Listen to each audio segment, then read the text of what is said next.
चैत महीना में गरम बहे हौआ सारा बिरान देखत परल बदे गौआ आ चल तेल डाला वाला अपन ट्रैक्टर में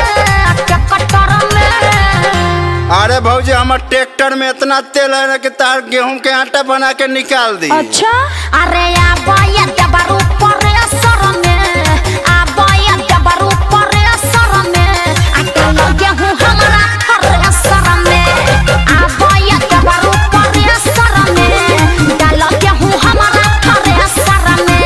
अरे डाला सर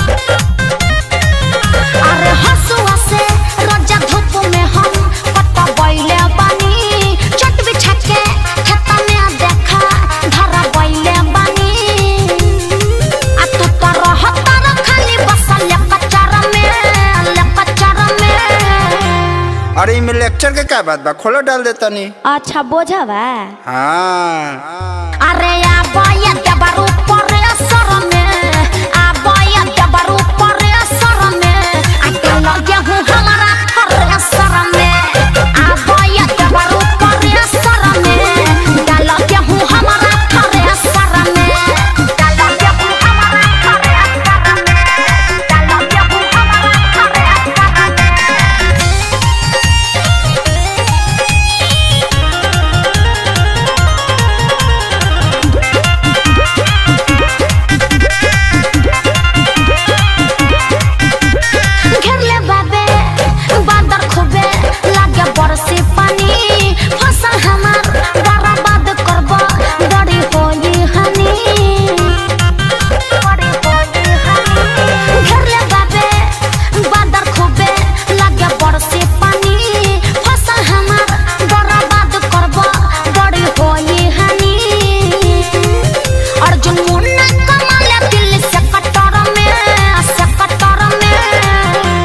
पैसा के क्या बात बा भौजी तू अगर चाहबू तो दौड़ी सौड़ी कह के तार भूसा घुसा दम घर में। अरे आबाया दबरू पर असर में आबाया दबरू पर असर में डाल गेहूं हमारा हर असर में आबाया दबरू पर असर में डाल गेहूं हमारा हर असर में।